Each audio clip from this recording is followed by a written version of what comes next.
Hospital Porters, Pride and Dignity, Stop the New World Order. Welcome to Panmode TV, or should I say, hello there, hello there, hello there, YouTubes. How the devil are you? I'm very well indeed. Thank you for asking. The second little bit of introduction I did was actually the one used by Kevin Logan. Now, I'm doing another reply video to Kevin Logan.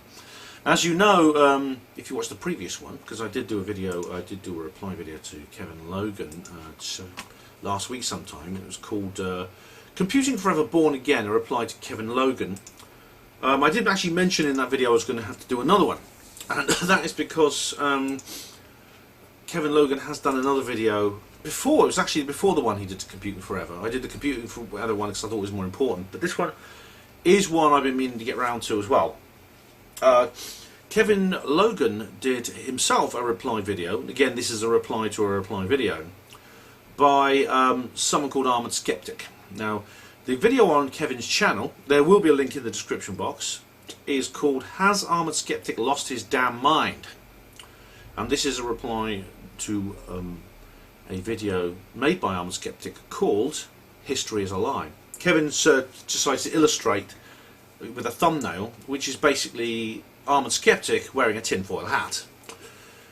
Very droll, Kevin, very droll indeed. Now Armored Skeptic is somebody I really don't know much about. I've only watched a couple of his videos, but he's part of this kind of, he's part of the YouTube skeptosphere, and I think he's part of the stream which has split from the left-wing Atheism Plus people. Now, as I explained in the previous video, and I suggest you watch that video actually for extra background, but I did also mention this in my Skeptics 2018 video. I'll put a link in the description box to that as well. But the skeptic movement split. What's happened was there's something called Atheism Plus arose, and it seemed to draw in the kind of left-wing skeptics, people like Rebecca Watson, PZ Myers, and people like that. And it was atheism plus what you call social justice, that is anti-racism, anti-sexism, etc., etc. And so one stream went for that. In a sense, it was they decided to attach to atheism these various left-wing causes. There was a backlash against that, which included people like Micromedia, Sargon of Akkad, and indeed Computing Forever, and Armored Skeptic, and these were people who thought basically that this was an attempt to hijack atheism, which is just about disbelief in God, and force it to adopt a left-wing political agenda. And they were essentially people such as anti-feminists, anti-cultural Marxist, people like that. And as you know, if you watch their channels, and Sargon of Akkad is the best known, you'll get a better idea of what we're talking about here. Now, Kevin, of course, as I said earlier, Kevin Logan is actually not really, he's kind of a commentator. He didn't really take either side officially within this dispute. I wouldn't call him part of the internet skeptic community. He's more kind of more traditional leftist. However, he has allied himself definitely with the pro-feminist Atheism Plus side of the debate. The people he attacks, I mean, as I said before, his channel is primarily about other people. His videos are almost entirely about other YouTube users, and they're almost entirely negative. Kevin Logan is this guy who I always follow and always watch, and I disagree with almost everything he says, and I sometimes find him rather abrasive, and for some reason though I've got to keep watching him. It's one of these hate follow things. And if you want to know more, just go to the link in the description box, watch the background links, especially the one where I analyse his debate with Computing Forever. So, History is a Lie. This is Kevin Logan talking about Armored Skeptic. Now, Armored Skeptic made a video, and it's actually, what it is, you see, the video Armored Skeptic made is almost like the kind of video I would make. And you'll see what I mean. We'll start off by going to the first timestamp, which is 1 minute 13. So we'll go through the preamble. Kevin, of course, as I said, he's not part of the internet skeptic community, but he is a skeptic. There's no doubt about it. He is a skeptic. He's a disbeliever in all these kinds of things, you know, that I talk about. So, and as you've as you've already seen from the background video, the first reply video I did to Kevin, he pours scorn on the spiritual awakening of Computing Forever, Dave Cullen. And now he's going to pour scorn on Armoured Skeptic and what he has to say. Armoured Skeptic, as I said, I've only watched a couple of his videos. Don't know much about him. Never really taken an interest in him. But this video is the first one I've watched with his for a couple of years. But anyway, let's let Kevin introduce the subject. Take it away, Kev.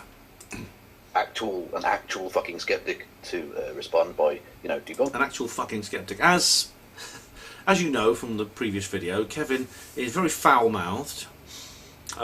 He swears all the time, and he has a cat called Rory Cats, which is a lovely ginger pussy cat. He doesn't have any kids, I think, luckily, because they wouldn't want him swearing in front of the kids. But he does have a nephew or niece. So, anyway, there he is talking about a fucking skeptic, right? And what a skeptic is. And of course, what's the name of the YouTuber he's talking about? Armoured Skeptic. I think he's going to make a big deal out of this. Here we go. Them and stuff, because he doesn't do that. Now, it's difficult to pin this video down exactly because he's either genuinely spouting utter shite and actually believes it, in which case he's fucking lost the plot. He's lost his damn mind. Or he's trying to do a weird parody troll thing and failing fucking miserably. Or, Kevin, he may be making a rational case. He may be saying something that could be real, which is actually something you maybe should pay attention to. And maybe he's saying these things because he's come to... Sorry, Liberace's just started. He may be coming to these conclusions because he believes they're real. He's going to explain why they're real. And indeed, you actually don't give his video a fair hearing, but I'll come into that in a minute. Anyway, let's go. And, of course, putting out dangerous conspiratorial shite. Dangerous conspiratorial shite. You sound Irish there. Not dangerous conspiratorial shite. I could easily say you promote dangerous mainstream shite. These nonsense ideas that guys with hardware tools could take over airlines and crash them into buildings. This idea that we're alone in the universe and there's nothing out there but stars and planets and we're the only life that's ever evolved. That's shite, isn't it? There's other shite such as people who have spiritual instincts are just deluding themselves, they're either mentally ill or they're lying. That's shite. So Kev, you're using rhetoric here. You're not actually providing any evidence at all. Anyway, let's go on. Let's just see if you actually do provide any evidence. He's going to start off. Let's go to the first subject of the conspiracy theory to do with the pyramids. Slap madness. The conspiracy theory that sort of got me started into the whole genre way back in the day. Can you hear? I don't know if you can hear Armoured Skeptic. I'll put the sound up slightly. He's got quite a low... Well, Kevin's basically playing it through some speakers, but he says the conspiracy theory, quote-unquote, that got him into the genre was the Giza Plateau. The Giza Plateau. Yeah, so for a start off he says conspiracy theory in quotation marks, like finger quotation marks. Does he not think they are conspiracy theories? Does he think they're legit?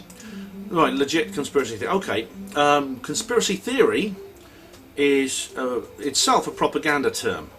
It was invented by the CIA in 1964 in the wake of the Kennedy assassination and the large amount of public cynicism about the official story to do with that. So the term conspiracy theory was invented to apply to that and to lots of other things. It was promoted in the media, it was very quickly adopted by the public, and of course since it's been used as basically you slap a label on something and it means you don't have to look at it because it's automatically crazy. Now, the truth of the matter is the term conspiracy theory is literally true, and I don't mind using it myself because it's theorising about a conspiracy. So that's absolutely fine, and I'm quite happy to use the word conspiracy theory for things I talk about. I would also use to talk about several other things, such as the Watergate scandal, such as the corruption at Enron and the BCCI, the Bank of Commercial, whatever it is, and things such as the various things from WikiLeaks. Now these are, or were, conspiracy theories. But guess what? They've been proven true.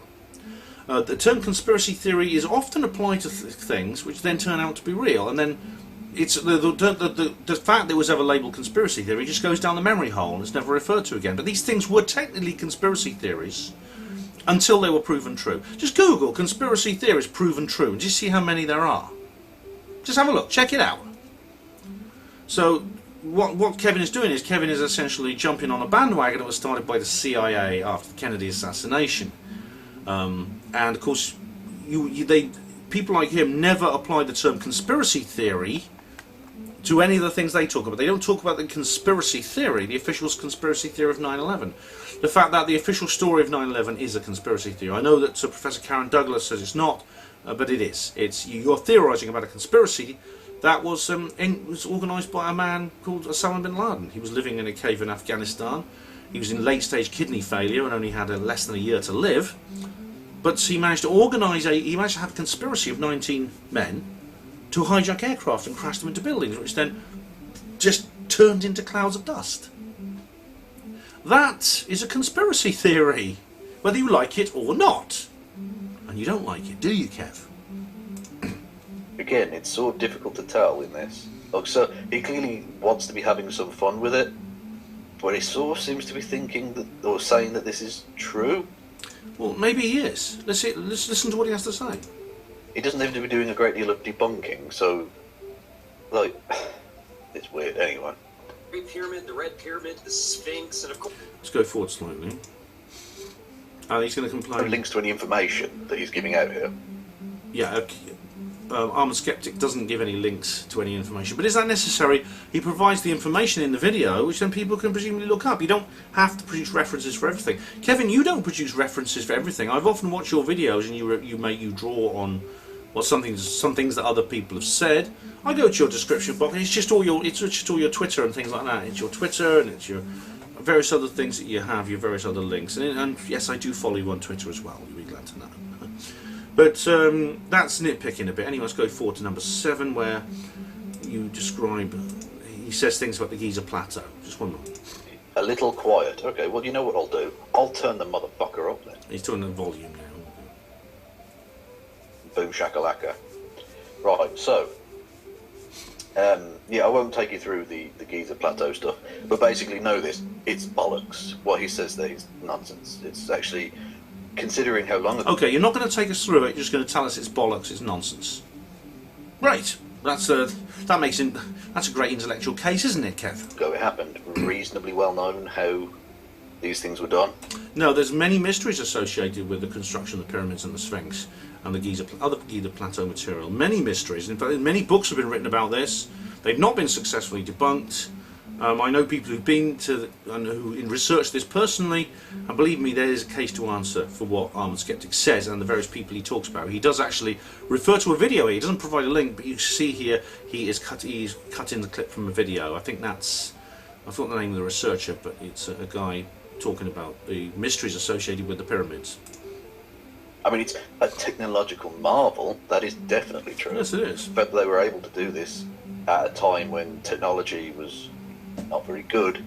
Is remarkable, but it's remarkable technologically, but not in terms of the actual logistics of it, because they had a huge number of very well trained, experienced craftspeople and labourers, not actually slaves in the way that people think. It appears that actually slaves weren't really used in that. That's true. They had a huge team of people who obviously knew what they were doing. The question is that it is a technological marvel, but the technology we're talking about here is a society that effectively had yet to progress to the point where they had discovered how to smelt iron. So they had the tools they had were made of bronze. They hadn't yet invented the wheel, the pulley, or the lever. They were, by modern standards, they were behind. I mean, they were not behind everyone else. In fact, at the time, they were one of the most advanced cultures on Earth. But by today's standards, they were way behind.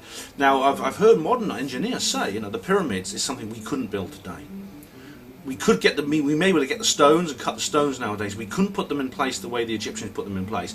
With the precision, I mean, modern architects have there's a kind of margin of error within the design of buildings, which is about 1.5 inches on a building which is maybe 300 foot wide, which the pyramids are. Yet the estimated margin of error within the pyramids is less than a millimetre. It's about what you get for the design of surgical instruments.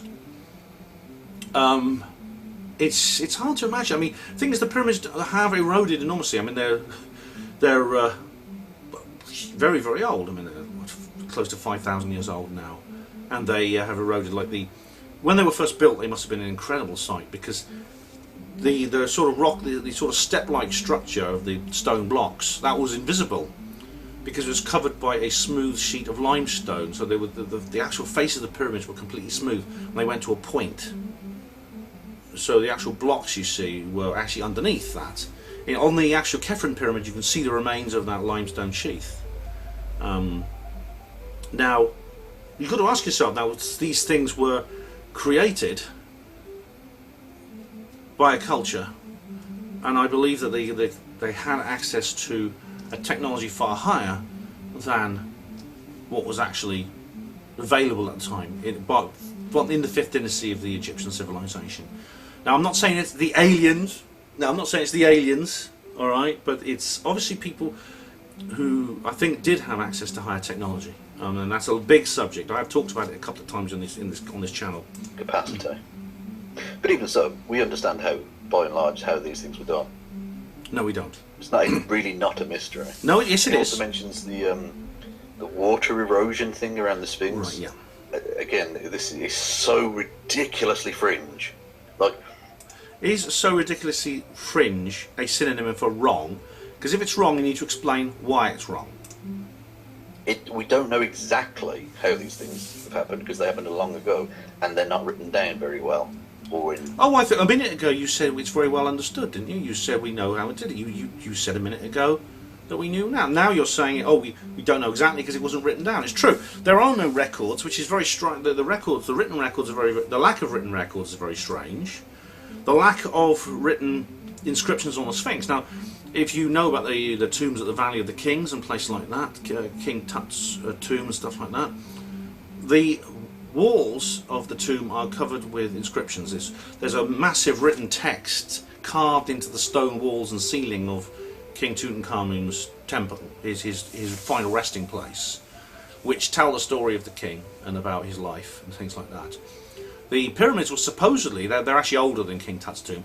They're supposedly the Great Pyramid is supposedly the resting place of the pharaoh Khufu. Yet there's not one word about him. There's like a stencil in one of the upper chambers, which is actually a piece of graffiti. There's a lot of graffiti on the pyramids, dating back from the time close to when it was built to the modern tourists. But there's no official inscriptions anywhere. The pyramids are mute. And that's very strange. That is peculiar.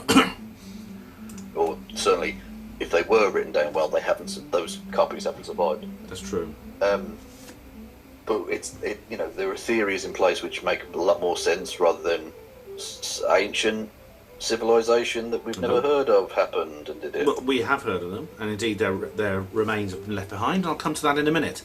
But so you mentioned the water erosion on the Sphinx, right? That's actually we know how that happened. There's a guy called Dr. Robert Schoch, and there's Graham Hancock and John Anthony West.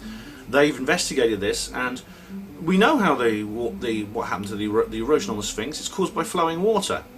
The Sphinx is exactly what we would see if the statue was actually in an area where it was rained on for several thousand years. The problem is, Egypt is a desert country, and indeed it was back in the ancient Egyptian civilization. The only reason that civilization flourished was because of the River Nile. The fact the River Nile never dries out, no matter how dry it gets, and it floods annually. The annual flooding of the Nile is very famous. It's caused by in the spring. What happens in the spring is the snow and ice in the mountains of Central Africa melts, and it flows down the side of the mountain into the river, and the river then goes all the way to the Mediterranean Sea, and it goes through Egypt. And while doing so, it floods.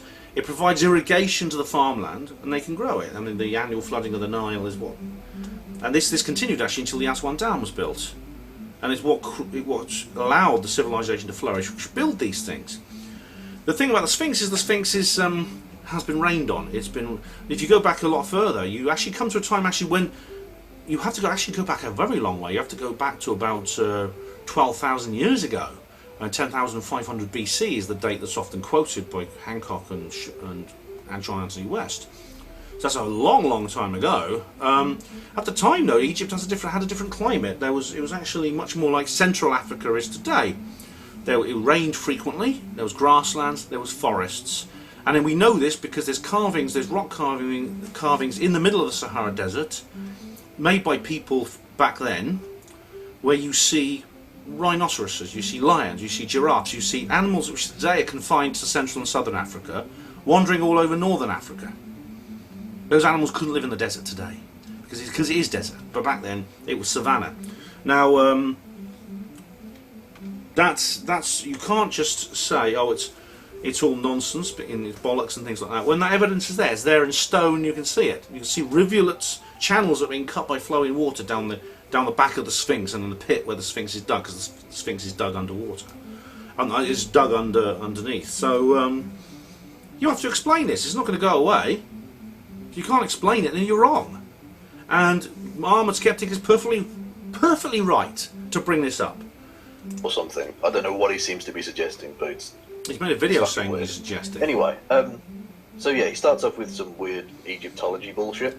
Or weird, you see, rhetoric. Weird Egyptology bullshit. Call it a conspiracy theory, call it weird Egyptology bullshit, and you don't have to address it the way the points I made, the points Schock, West and Hancock have made. You call it names and you don't have to answer their questions. But it's what it means. The Sphinx, at least we have what I would say is geological proof. The Sphinx, at least, if not maybe not the pyramids themselves, but the Sphinx at least dates back, is at least twice as old as we think it is. It was carved. I mean, it's got a human head, which is more recent, but the actual body, the lion-shaped body, is more recent.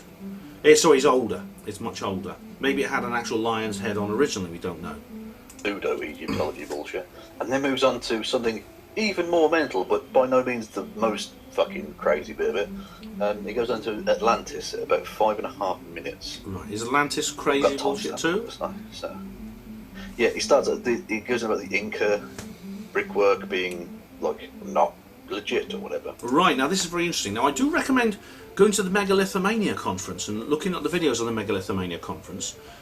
He's talking about the walls in the city of Cuzco. Now Cuzco is a city in South America, in Peru, which is a modern city, but it was built by the Inca civilization before the Spanish conquest, when it was the capital of New Spain, as they called it back then. The thing about it is, a lot of the foundation stones of the city, on which modern, more recent buildings, including Inca buildings and Spanish buildings, were constructed on, is much older. It predates both the Spanish conquistadors and the Incas. It actually, and the Incas only go back to, I think, well, they were there in the 16th century, and they go back a couple of hundred years later. They were destroyed by the Spanish.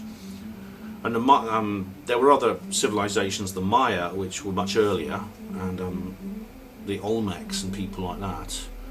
However, these walls are far older, and what's more, they're made of huge stones. The word megalith literally means huge stones. And I mean big, I mean, there's a picture of a man standing beside these stones, and these stones are, I mean, I'm not going to turn the camera around so you can see them. Just Google Inca walls, and you'll see them. They're not Inca walls, but they're called Inca walls. They're far older than the Incas. God knows how old they are, but you see these huge rocks, and some of them are like 12 feet tall, and they must weigh hundreds of tons, and they're like fitted together perfectly. They're not square or oblong either, they're irregular in shape, but they fit together perfectly like an enormous jigsaw. Now, it takes some explaining about how any culture would make that could do that. A culture which only had primitive technology, it was in the Stone or the Bronze Age, and how or why they would make it like that. Why would they make these walls, these stones, irregular shapes? They fit together perfectly. You cannot get a matchstick between them. They've been shaped with precision by what tools? What tools they used to? What do you carve rock with? You need a harder rock or a metal. What metal do they use? Well, the Egyptians only had bronze. They didn't have iron. What did they use? You see why these are legitimate questions.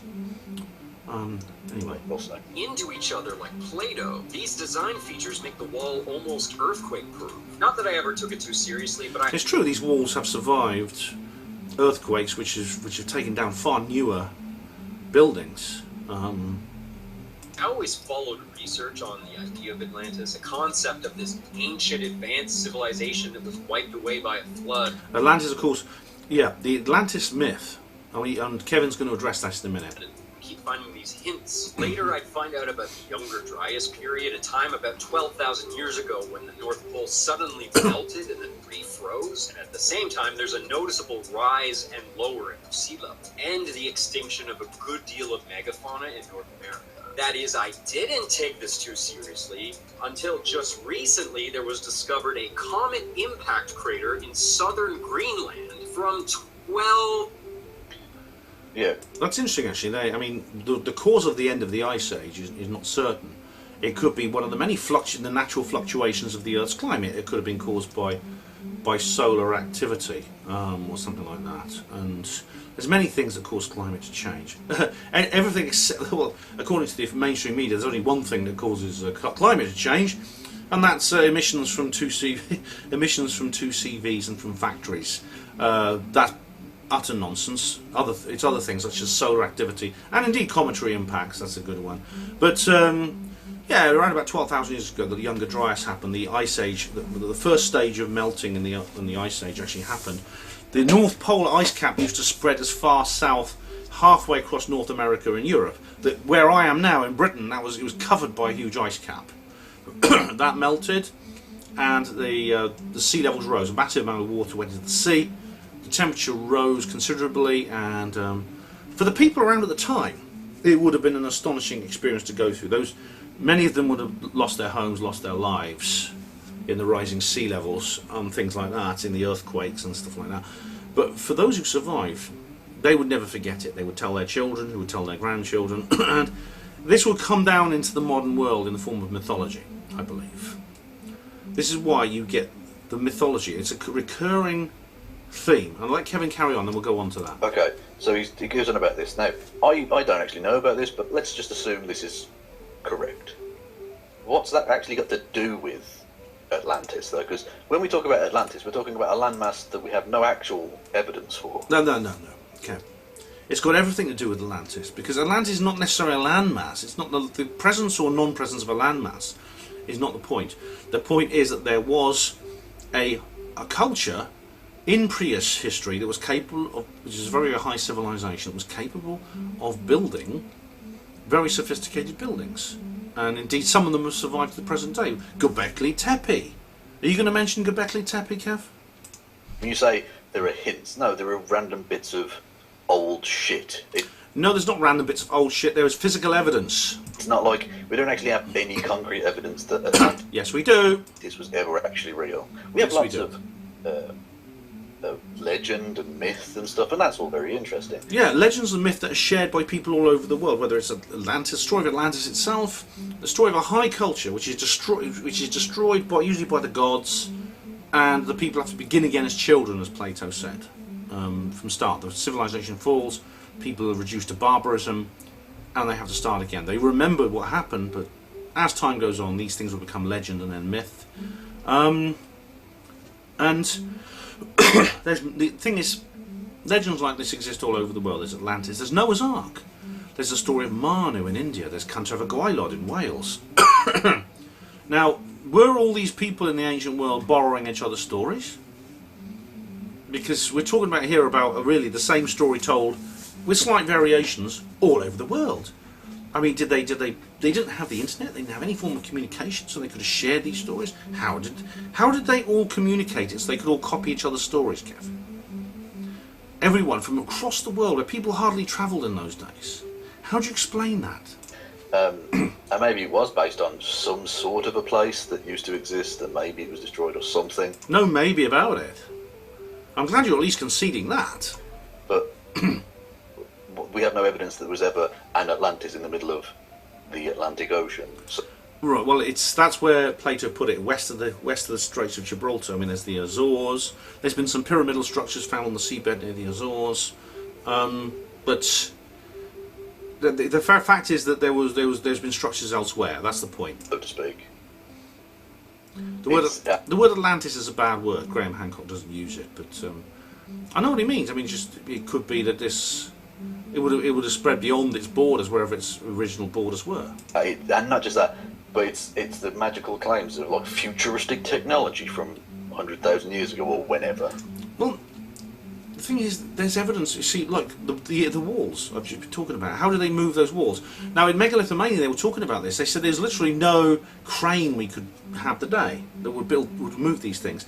They also have these strange protuberances on the side, and there's a very interesting chap who talked about how they might have had an anti-gravity technology back then. And indeed, I discussed this in my free energy book, in my free energy video, because I talk about Edward Leedscalnin and Coral Castle.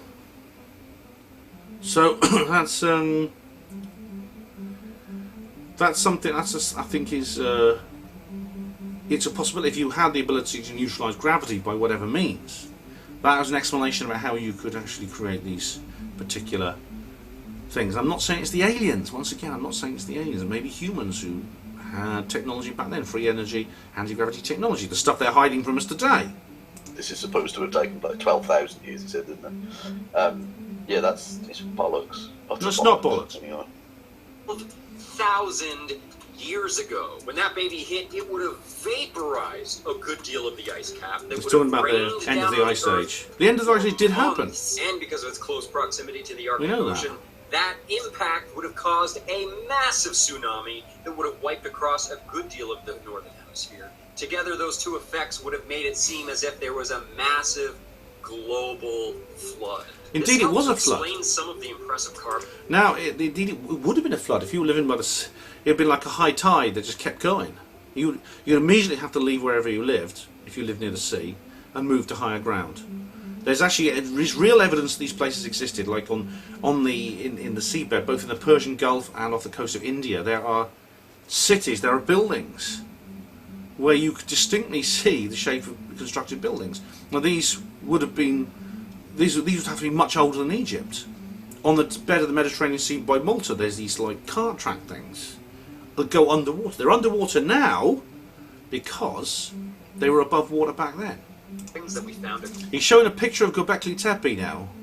That's one of the most interesting archaeological sites in the world, because not only was it specifically dated from that time period, but also it was buried. I mean, the people who built it, or somebody who lived near there, decided to bury it deliberately, as if they wanted it out of the way until some people maybe came along who could discover it. So when he says global flood, is that literally him trying to link in the Bible to this now? Yes, it is. Oh God, blimey, you're so thick. He's trying to explain how the legend of Noah's Ark and things like that may have been inspired by real events that happened in the past and they happened in the distant past, and through word of mouth became myths and legends up to the point of the historical period when they were committed to paper. Am I reading too much into that? I'm not sure. He doesn't directly say the Bible flood story. But no, he doesn't. It sort of seems like he's trying to link that in, which is one of the He's right to link it in. elements. I'm like, well, I still don't think he's religious, right? So is he poking fun there? No. It doesn't matter. It's whether you're religious or not. The Bible is a text which is inspired by ancient mythology. Whenever it was actually written, I know the different parts were written at different times, but that's what it is. If he is, again, it's a fail, and it's putting out misinformation in a not particularly obvious comedic way. Or maybe what he's doing is putting out things he believes is true, and he's explaining why they're true. Third option, which Kevin never considers. So, whatever. Anyway. Which seems to depict the story of a great comet. Comets have always been considered bad omens. So Kevin's not going to mention. Perhaps that's because Kevin is not going to mention Göbekli Tepe. Historical memory of this major impact event. Yeah, he's explaining now. Maybe it's because we have a collective memory of. No. Is that? It could just be that we know that meteors and comets and stuff happen, and sometimes they crash into us. It's a fast-moving projectile that we're not used to. That can be scary. It's not that we have some...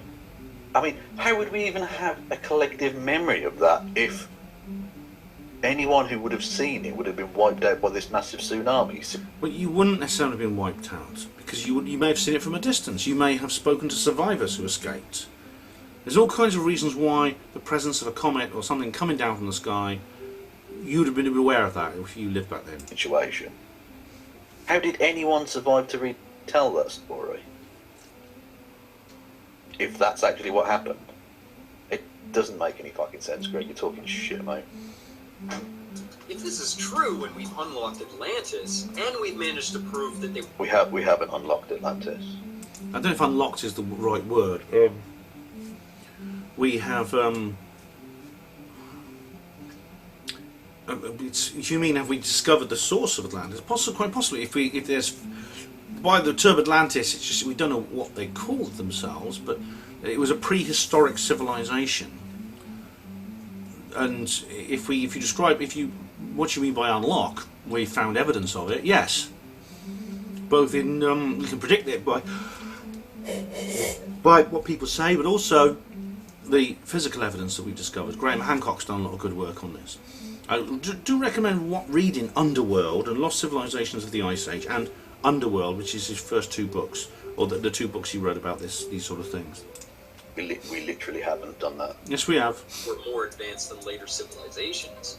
Does that mean that they were completely wiped away by the flood, or did some of their knowledge survive? And why did the Freemasons... It may well have survived in the Secret Society network. It's possible that the Secret Society network, whether it's the Illuminati or whether it's the Positive Mystery schools, decided to go underground and maintain some of the knowledge that these civilizations had and keep it from other people, which is why, for example, they destroyed the Library of Alexandria, why the Vatican Library is sealed off, why the Freemasons have strange rituals and strange secrets, and various things like that. And you know, Nostradamus. You watch the Nostradamus movie; it's very good. And also the Knights Templar and what's been written about them is quite extraordinary. Masons and countless other occult groups venerate the pyramid. What's that got to do? What are those? I said about pyramids. I mean, all these. It's true that all these ancient civilizations built pyramids. Any of that shit got to do with each other? And the veneration of the pyramid. This happens a lot, right? They say, "Oh, these ancient civilizations are pyramids." Yeah, because it's like the easiest way of stacking stones up so that they don't fall down. Because presumably they stack them up different ways. Yeah, all right. I've got to admit that's true. I mean, Kevin's right about that. It's the only thing he's right about in this entire video. But if you're constructing with pure stone, then the pyramid is the most obvious and it's the most stable structure that you can build. And they fell down, Right. so they're not still around. So they're seen as like the point where we've got the Great Pyramids, forward a bit. but they're something that lasts. There's something that goes beyond the mere temporal into something much more permanent. Even though they're not literally permanent, of course, but clearly they last. They survive in, pretty significant ways.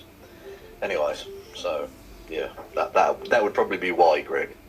Do they know what it means? So that got me Greg must be Armour Skeptic's actual name. thinking. If the Inca and the Maya could end... Do they know what it means? It's a pyramid.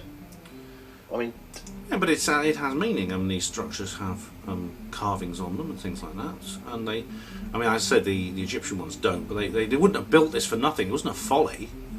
You wouldn't go to the effort of creating one of the greatest structures on Earth for no reason. I don't believe they build it just to bury someone in. yeah, I think they're pretty aware of the fact that it's like a burial thing in No, Egypt, it's not. certainly. I mean, it's a pretty elaborate grave, isn't it? I don't think it was used just to bury Khufu.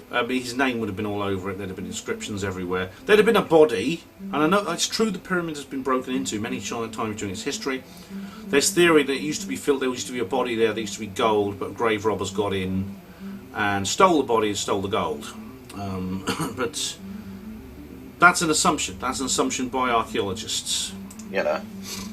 Anyway. end up occupying cities that they themselves didn't build, but history would record it as if they did. Do you think the same thing could happen to us? But I didn't just... But that's the thing, you haven't actually provided any evidence that that's what happened to the Maya and the Inca. You haven't provided any evidence for why the pyramids are just were easily constructed by Bronze Age people for the purpose of burying the king. And you say, could that happen to us? What? Just find patterns with the building layouts. I found entire themes that survived from Egypt all the way to the Victorian era. Yeah, I mean, I've done entire videos about symbolism in architecture. And Armour Skeptic's giving, what he's doing here is raising an important point. I know that sounds crazy, but a lot of the major architectural styles that existed between those two eras are actually tied together. Yeah. So that means this whole thing... No, it's that people have seen the classical architecture as like something positive. They saw an aesthetic beauty to it, especially because the ancient Greeks worked out for things like columns that they bow inwards to the naked eye if you make them perfectly straight. So they slightly bulge out in the middle, so that when you get perspective from the bifocal human gaze, they look perfectly straight all the way down, even though they're not. That's very clever. That, so classical architectural styles were seen as classical, as good things to emulate. We're still building buildings like that now. Not always. Like there's modern architecture and different types of architecture that have existed throughout the many centuries. But the idea that there are some things that are aesthetically pleasing to the human eye between civilizations shouldn't be remotely surprising or like anything. That's actually true, and it explains some of the use of neoclassical architecture and the reproduction of other styles from the past. It doesn't explain, like, the cathedrals. It doesn't explain the fee proportions and things like that. In a moment he's going to talk about Notre Dame, which is one of these ancient cathedrals from the between about the 10th and 12th century. These cathedrals were put up everywhere, and they are remarkable structures. Most of them are still standing, and even in the modern world they dominate the skylines of the cities of Europe. Now they contain within their architecture not only secret symbolism and Masonic themes, Illuminati themes, but also fee proportions like that, the golden section and things like that, which actually makes the acoustics better, which is why music recorded in the cathedrals sounds better to most people's ears than it does recorded anywhere else. It's because of the golden mean, which is everywhere built into the architecture. This was at a time when everyone you could be burned at the stake for having red hair or being left-handed. And we're supposed to believe that the medieval culture, which is that primitive, they couldn't even build proper toilets. If you watch my Arbea film, I show you the Roman toilets from like 1500 years earlier, which were far superior to the ones in the Middle Ages, and that's why everyone was dying of cholera and the Romans didn't. We're supposed to believe that a backward culture like that could simply... they built these big things that, Notre Dame took 100 years to build. The people who started it knew they wouldn't live to see the finishing of it. They wouldn't live to finish it. Are we supposed to believe that these things were just put in there by accident? These beautiful and extraordinary buildings were simply they were just big churches, nothing to them. Honestly, if you live in Europe, go and see your local cathedral. There's going to be one within a few miles of where you live. Just go in there with fresh eyes and just marvel at it, because they're extraordinary. They're absolutely extraordinary structures. And a lot of them, in fact, during the times such as the Reformation and other things like that, a lot of the original decoration was removed. I mean, Chris Everard in his Illuminati, I think it's Illuminati 3 or Illuminati 2, where he goes to Chartres Cathedral, and he shows that some of the old satanic symbolism is still there, the occult symbolism. So yeah, I mean, I'm a skeptic, but he hasn't finished yet, but he's raising a very good point here. So, whatever. Ties into the Notre Dame spire. Notre Dame was built with all the same principles as the Giza Plateau. Okay. Notre Dame was built with the principles of the Giza Plateau. That's actually partly true. Now the spire, I should point out, the spire of Notre Dame is a more recent adaptation. It's just been destroyed actually in the fire that happened a couple of months ago. I think it was early 19th century it was put up. It was a wooden structure covered with lead sheeting, and it was destroyed in the fire. I think they are going to actually put a new one up. I'm not sure, but they pledged to return, even with Macron in as president. They've pledged to return Notre Dame to its original form. They're not going to make anything new. They're going to completely reconstruct it as it was before, which is a relief actually. With Macron as president of France, you could well imagine they'd turn it into a soy farm or something. But anyway, that's going off topic. Let Armoured Skeptic continue. Served the same function. Yes. Now, the function, both Notre Dame and the Great Pyramids of Giza may well have been inspired, or may well have been built by people who had ancient knowledge from the antediluvian civilization, which includes occult knowledge about symbolism. Now, you've seen my videos about sexual symbolism, the tower and the dome, and things like that. Gee, is this coincidence? It's not an accident, you know. No, they didn't, Greg. No, yes, they did. They so didn't. Yes, they did. They don't serve the same purpose at all. Yes, they do. The Giza Plateau was a series of graves. No, basically. it wasn't. And whilst there are people buried in the Notre Dame Cathedral. No. The Giza Plateau was not a cemetery, Kevin. It was not. It was originally a church. It was a religious place, and the spire especially, it doesn't have people, or didn't have people buried in it. So what the fuck are you talking about? And this is what I mean. We're talking about. He's making a good point here, Kev, which you're not answering. That's what he's talking about. As much as this is so out there that you think, well, it could be something complete utter bollocks. You have to say, this is stuff he was putting out there on the day that this fired place. So, to me, it seems perfectly reasonable to suggest that he actually believes this. Maybe he does. I mean, again, have you occurred to you, Kev, that he's actually talking about something serious here, and he's providing evidence, and you're shrugging it off and providing very half-hearted and rather crude answers which don't address his points. Or at least to some degree. oh, with the spire gone, it no longer does function. Whoa! Oh, what am I saying? You're talking I'm not crazy, sure that's true, Greg. actually. If I'm right, which I probably am. I'd say the spire, whatever reason the spire was put up, it may have been put up for some kind of purpose, but it is a recent addition to the structure. This will destroy everything you know about human history and who we were. Well, no, it won't. It will. Even if that is true. History's a lie. But even if it were true, it wouldn't destroy everything we know about human history. We still have lots of documented stuff. Yeah, it wouldn't destroy that, but whatever. Anyway, so 9:30, but I haven't got a note for what happens at 9:30, so I'm not sure. Kevin's taking his own go with it. timestamps. Raised 200 years ago. The Illuminati has apparently accomplished this by capitalizing on massive natural disasters like floods, earthquakes, volcanic eruptions, and mudslides, and then just cleaned up the mess and made up a story about a plague or a war to explain all the bodies, and fake fires to explain all the missing buildings. They then collect and reuse the old masonry to build the next civilization. Masonry? Lying around? Free for the taking? Freemasons. That's not the. I'm not sure exactly what point Armoured Skeptic's making here. He's talking about how the Illuminati capitalise on natural disasters. Maybe they do. They create natural disasters. They create artificial disasters, though, which they often blame on natural forces. It could be weather control. It could be something like that. Or it might be. It might be something like.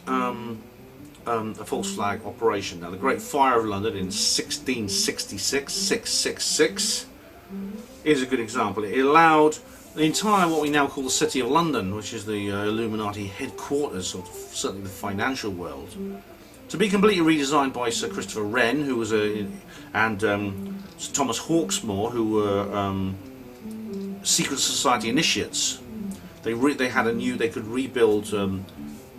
There was originally an old St Paul's Cathedral, which is one of the few that has not survived to the present day. It was destroyed in the fire, and the St Paul's Cathedral we have now, with its feminine dome, was built by Sir Christopher Wren.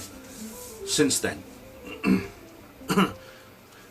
I'm not exactly sure what Armored is saying here. But Any old Mason could just take this for free. it's not, the word Freemason doesn't come from that source. Freemasonry lying around. That's not the... You know what I'm saying? History tells us that this is a See, photo that destroys. that's what I mean, right? I think that's meant to be a joke or something, but It may well be, you but mentioned why earlier the not? Freemasons. Okay, he's got a sense of humour. He's messy. He's arsing around a little bit, but the etymology of Freemason doesn't come from masonry and free. In a completely non-joking way. So does he actually believe that the Freemasons run everything? Like literally? Like they are an Illuminati or something? No, he but does obviously don't believe in know. the Illuminati. I don't know. He's right. Basically.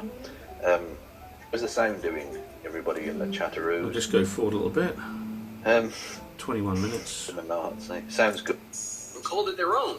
They didn't, Greg. The pictures you showed, I believe, are... Fire, or a solar flare, or some other natural disaster. Okay, he's showing some photographs of the siege of Atlanta. I'll just come into that in a minute. What if they just found the city like this, and then rebuilt it, and called it their own? They didn't, Greg. The pictures you showed, I believe, are of Atlanta, Georgia, during the Civil War. And the reason I say that is because there's one particular picture which I seem to recall from that. Yeah. I'm just going to check that actually, just to make sure. But it could be that. There we are. Right, here we go. Battle of Atlanta. Okay. This was a campaign. Is July 21st, 1864. Now the city of Atlanta was destroyed. It was wiped out. And Kevin's going to explain. There's some photographs that were taken. I think the ones that Armour Skeptics are using, and it's true. Hang on, I'll just let Kevin explain. The children sitting at the bottom of a column. There, that picture.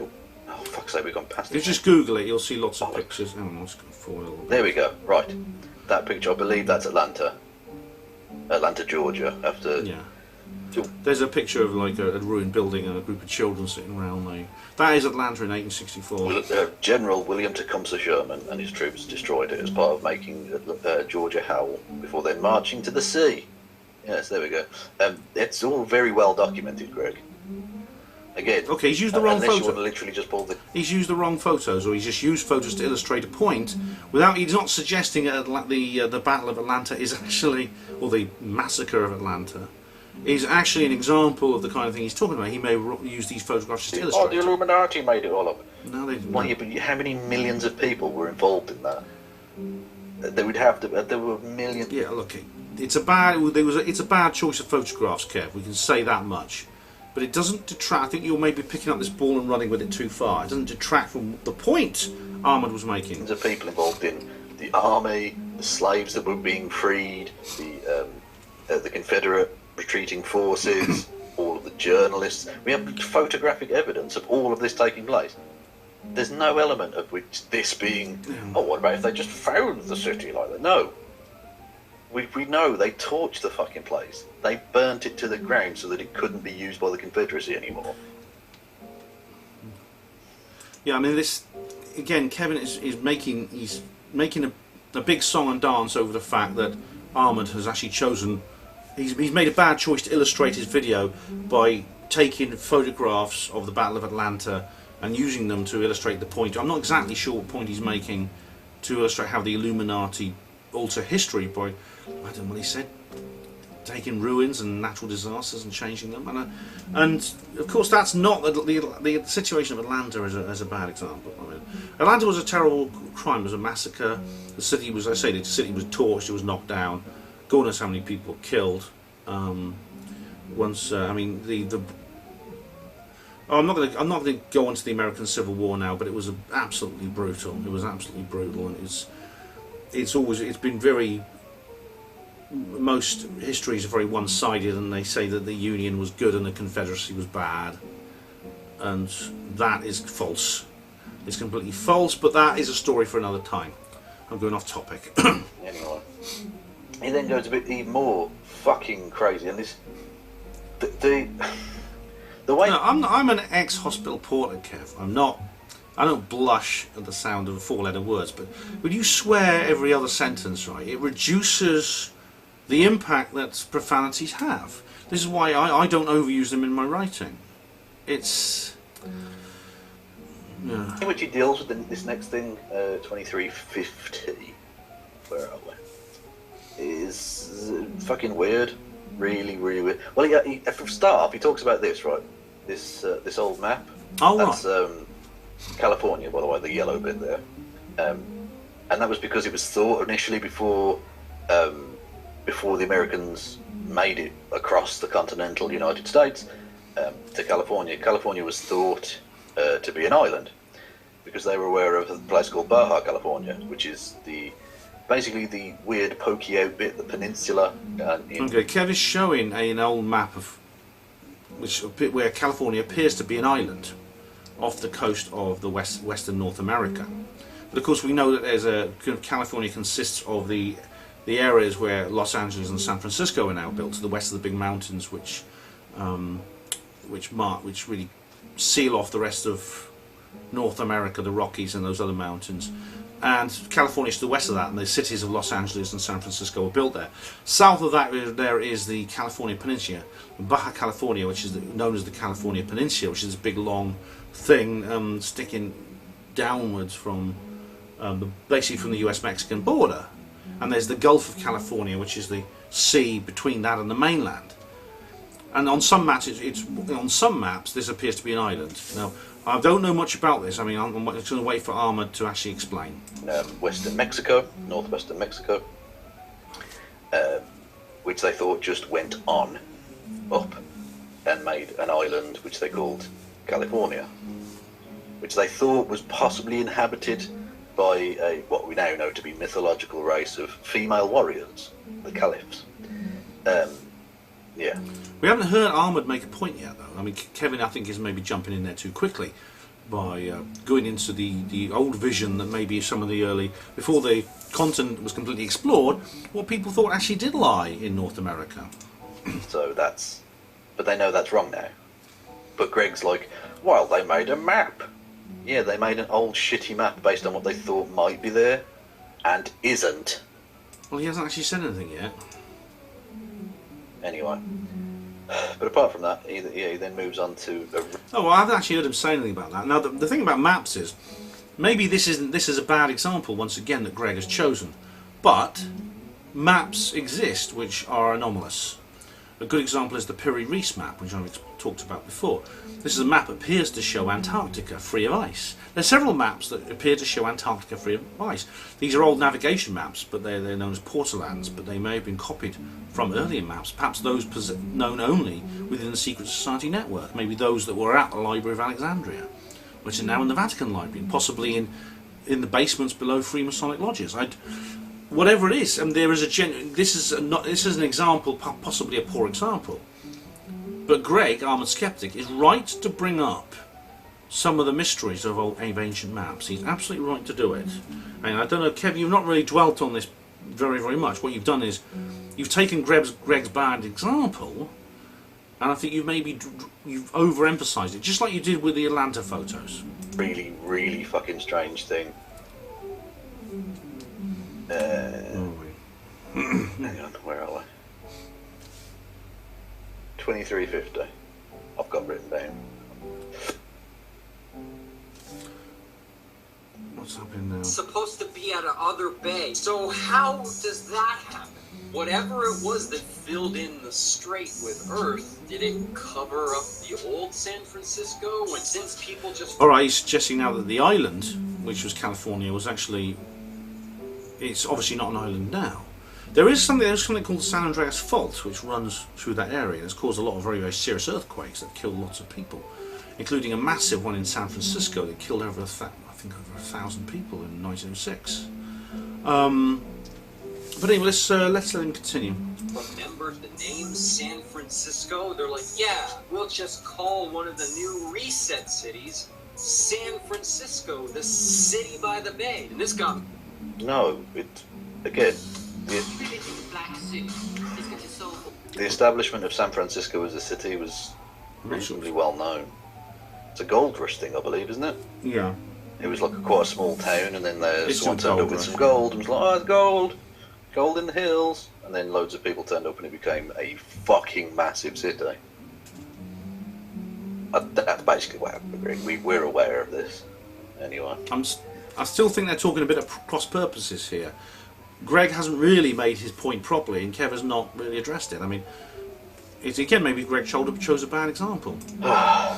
Maybe he is taking the mickey. If this had to do with the Streets with No Name song. Well, the Streets with No Name. What's that? Oh, it's you too. Streets with No Name. That's not the song. But I highly encourage you to go through some of these maps. Also, that song's written about New York. Because I mean, some of the names streets do. So I'm not sure that I've got a timestamp here where I've got to focus on this part of the video. I'm not exactly sure why. I can't remember. I actually went through this yesterday. Have names, but they've got numbers. And so, coming from Ireland, where you two are from, the street names have names. They're all called something. Whereas in New York, they have like Fifth Avenue and stuff, which is strange to European, or certainly to British/Irish eyes. So where the streets have no names. Yeah. I mean, that's not the biggest problem here, but I just thought I'd mention that because it's written about somewhere thousands of miles away. Technically on the same continent, thousands of miles away. Maps, because you're going to find a lot of stuff that surprises you, like entire islands that are just not there anymore, like Friesland. There's Greenland. Oh, now we're getting somewhere. He's talking about islands that are not there anymore. Land, Iceland, and Friesland. Except Friesland doesn't exist anymore. Yeah. Is that a secret Illuminati island? He's talking about islands that are old maps, which you can't find anymore. Yes. That's not Subscribe to my channel. Not that I would ever agree with such a gross oversimplification, but the main group that the mudflood community seems to attribute these structures to is an old empire. The mudflood. I'm not sure what he means by mudflood community, but there are. I mean, Graham Hancock's Underworld is a particularly good book for discussing that. For example, there's an island called Hybrasil.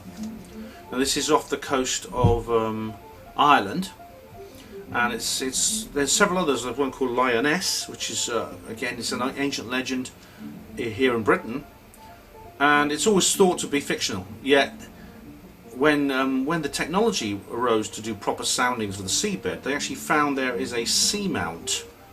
That is a mountain on the bottom of the sea, which is exactly what Hybrasil is supposed to be. Now, the seamount today, its peak is below the surface of the sea. Yet before the Ice Age, when the sea was 300 feet lower, before the end of the Ice Age, when we were in the Ice Age, the sea level was 300 feet lower.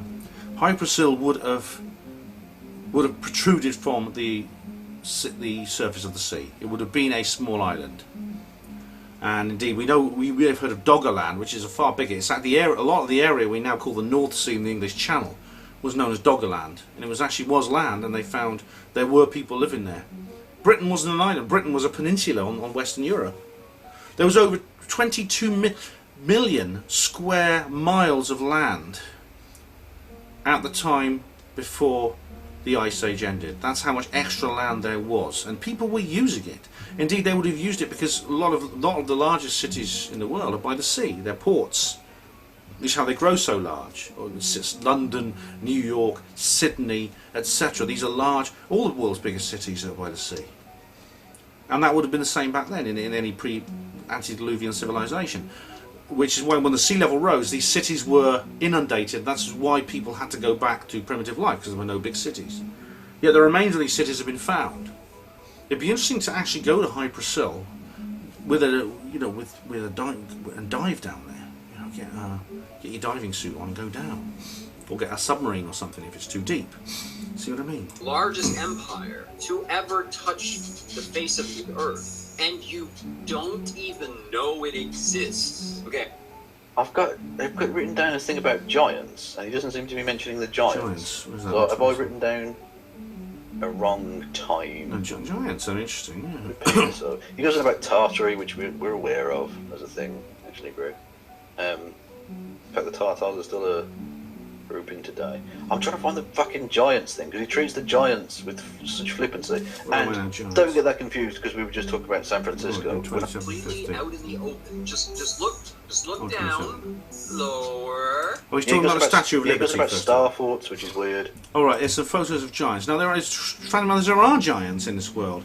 I think he comes back to that in a minute, but he's going to talk about the Statue of Liberty first. And then mentions Flame giants. distract you because Lady Liberty is holding a secret that's completely out in the open. Yeah. Just look down, lower. No, lower. Oh, It's the no, plinth no, of the Statue no, of Liberty. No footstuff. Lower. Yes, that. The Statue of Liberty is standing on top of a star fort. So there's a... That's true, it's a star-shaped wall around it. But that's only the start of the mysteries of the Statue of Liberty. I don't know if Greg's going to talk about the theory rest. that some of the really big buildings were... But that's not a secret. Look, you can take photographs and stuff. Not a secret, but it's on a star. strange things is. Anyway. Constructed by giants. Now the Statue of Liberty was donated to New York, to the port of New York. It's symbolising freedom. Of course, America calls itself the land of the free. So this statue is put up, and people look at it and they think it's freedom. It symbolises freedom, and this is, of course, the immigrants that came into the United States during the 19th century. There was a massive wave of immigration, especially from Europe. The first thing they would have seen as the ship approached the harbour is the Statue of Liberty. And they'd see this torch shining, and it's a sign of freedom.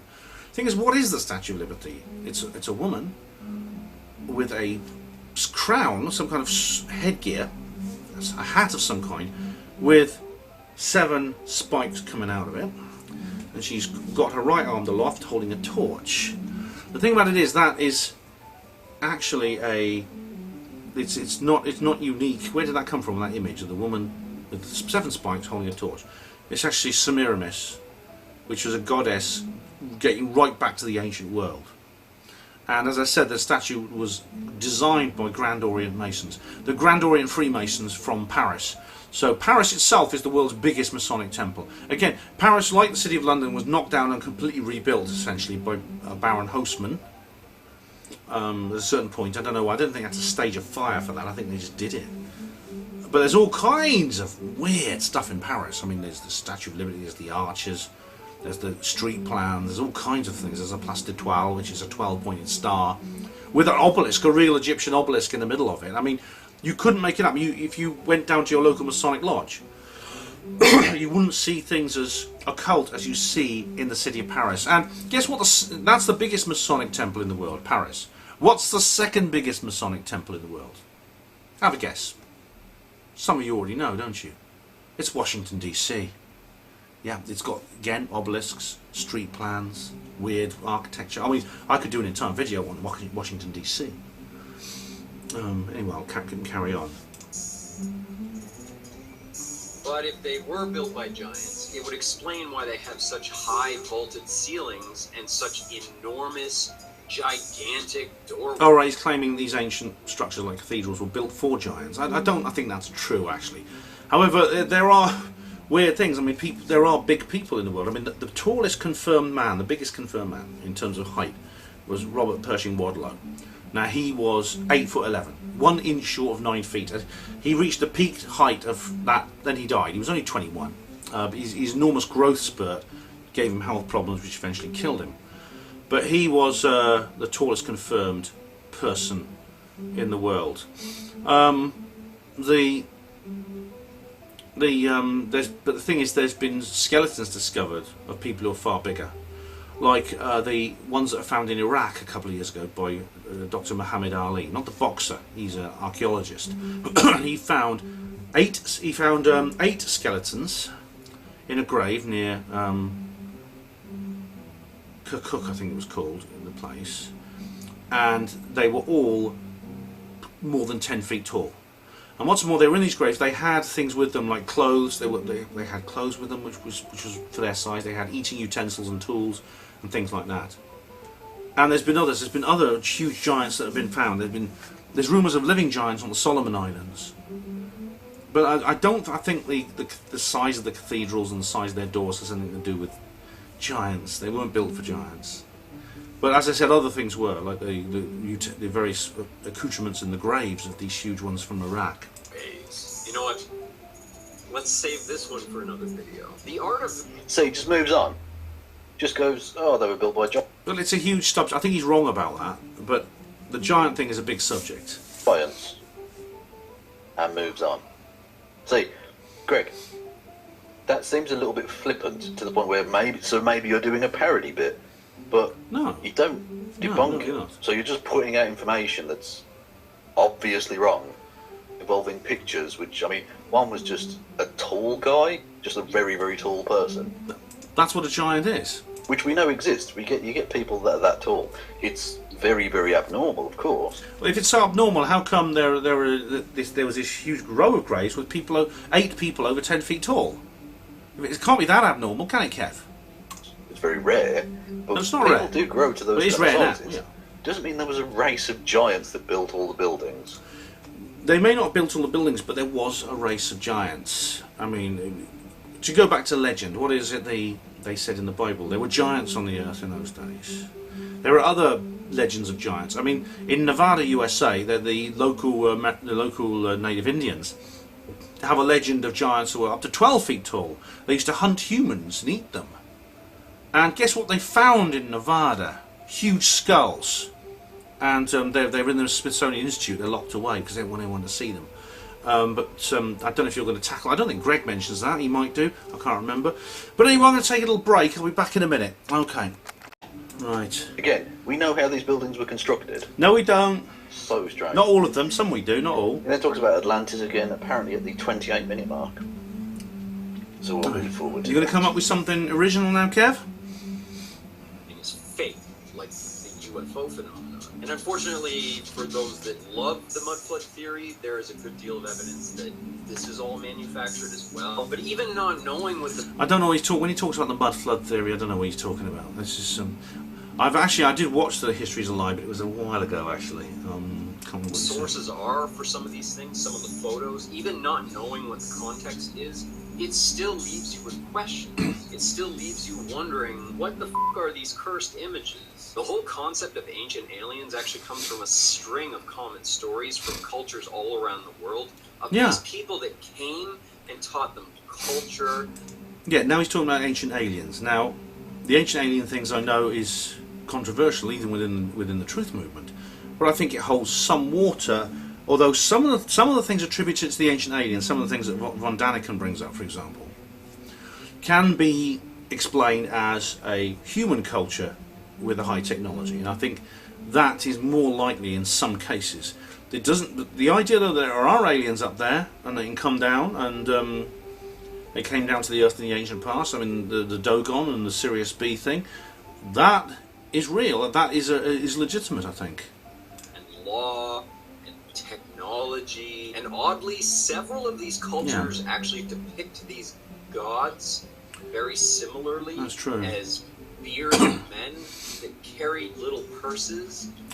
What they're saying is these cultures had outside influence, whether it was a foreign human culture from other parts of the Earth, or whether it was extraterrestrial beings. There was some influence from outside. That's the point that Greg's making, and he's correct. And this again is a perennial myth that you find all over the world. They had like a little doodad in their hand. I don't know what he's talking about now. He's saying there's some beings, they carry something in their arm that looks a bit like a handbag. I'm not sure what it is, and you find that all over the world. I'm not sure what that is that relevant. Let's see what Kenny says about whatever that. Whatever the purse and the doodad are the same thing as the orb and the scepter. Why? What the fuck kind of leap of logic is that? That's nonsense. Well, that's probably true actually. I think Kevin might be right there. So I'm just going to go forward a bit to here. There we go. Will have been depicted as important, worth, noting at least, if not celebrating. It's nothing. What you mentioned there is nothing. Let's skip forward slightly. I started to wonder why Atlantis is always depicted as having Greco-Roman architecture. I mean, yeah, it's dumb to assume that all the artists that have ever depicted... He's saying Atlantis is depicted as having Greco-Roman architecture. And it's true, if you look at the popular images of Atlantis, it does. And so, well, that's probably... It's probably because Atlantis is a Greek myth, and that's anyway. Atlantis know that they're depicting Atlantis as Greco-Roman. So this is where we integrate the conspiracy theory. No, it's because, again, Greco-Roman architecture, not that that's one thing in of itself, actually, but whatever. That style of classical architecture is seen as, A, old. So if you're trying to depict a thing that's old, like Atlantis, which, as you said earlier, was like 12,000 years old, whatever. More dragon use. To choose an old thing, so Greco-Roman makes sense. It's something we're true, familiar actually, with, and that we see as status symbols. Like often you'll see big mansion houses are built in that style. They're seen as beautiful and imposing and sort of regal in a way, sort of almost not otherworldly, but sort of not above the mundane. That's true. Which is the whole point of why the Atlantis myth is romantic and appeals to people. I don't see what this has to do with the Atlantis myth, so-called, being appealing to people and being romantic, etc. I don't think that follows. The Atlantis myth, maybe, as I said, may be based on reality. The points he makes about neoclassical architecture are partly true. It still doesn't explain all the symbolism you find in architecture in the modern world. The stuff that Greg talked about earlier about Freemasonic symbolism, things like that, is very true. So that's why they depict it in that way. And also, you've got to bear in mind that once it's ingrained from the first few people who depicted Atlantis as that way, the other people who would go on to depict Atlantis would have seen it depicted that way, and that would have made an impression upon them, and they would have known that everyone else would see Atlantis that way. And so if they suddenly drew it in Art Deco styling or something, it wouldn't make any fucking sense to the viewer's eye. So that's why it's now ingrained that Atlantis is depicted having that architectural style. It might be an idea to, Again, change that, actually. Things that are beautiful or things that you're used to as being seen as status symbols are pretty similar across the ages. Not always, of course. There are various new technologies and things which changed status symbols, like having, you know, a car or whatever, which obviously wouldn't have been available to people in prior civilizations. But in terms of architectural styling, there are things that look beautiful. There are things that are sort of... No, I mean, everything's subjective to a degree. So he's just repeating points. One book I shouldn't have let him go on. I'll just go back a bit. Sorry, I let Kevin ramble on too long there. that we have the historical timeline completely wrong. One book has like a whole... There's a book here called History, Fiction or Science. What's that? I'll look that up. But I can't see it on the video here. Oh, the skeptics got it here. I'll just put here History, Fiction or Science book. Let's see what's here. See if I can find... Here it is. Right. New Chronology. History, Fiction or Science by Professor Anatoly Fomenko and Dr. Frank Tamdu and Paulina Zinoviev. Not heard of this one. Anyway, it's £24 on Amazon. I'm not going to buy it now. Let's hear what both Greg and Kevin have to say about it. Whole series of equations that you can use to figure out what the astronomical layout was at the time that the structure was built or that the events happened. So you can... Well, that's true actually. In the part on when it comes to the ancient monuments like the Egyptian stuff, it was actually Robert Bauval, a friend of Graham Hancock's, who worked this out about how some of the structures are lined up to match certain constellations and things like that, or where the sun rises at a particular time, and it dates back to a period much older than that of the ancient Egyptian civilization. Tell what time period that it was supposed to really happen in. Sir Isaac Newton was actually one of the proponents of this theory, and he believed events like those that happened in the Greco-Roman times happened in more the medieval eras. Oh right, now we're coming on to the warping of historical periods.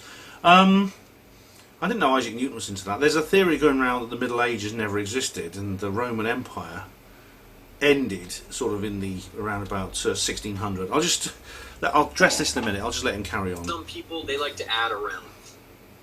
Yeah, but know this: as brilliant as Isaac Newton was, he also believed in alchemy. Not just like a little bit. Like, he was obsessed. He believed you could turn base metals into gold, which you fucking can't. Well, that's not all of what alchemy was. He was an open-minded scientist. Of course, he was the inventor of modern physics, but he did have these other ideas, these occult ideas. But to me, if he turns out he was like a skeptic, a complete atheo-materialo skeptic, of course that would put him much lower. I would regard him in much lower esteem than I do. So what for Kevin is a criticism is actually a tick rather than a cross on Isaac Newton's ledger. But I didn't know. I've got no idea whether it's true about Isaac Newton being one of these people who believes in the Middle Ages not being real, etc. Okay, so the idea that just because Isaac Newton said a thing, therefore we should listen, no.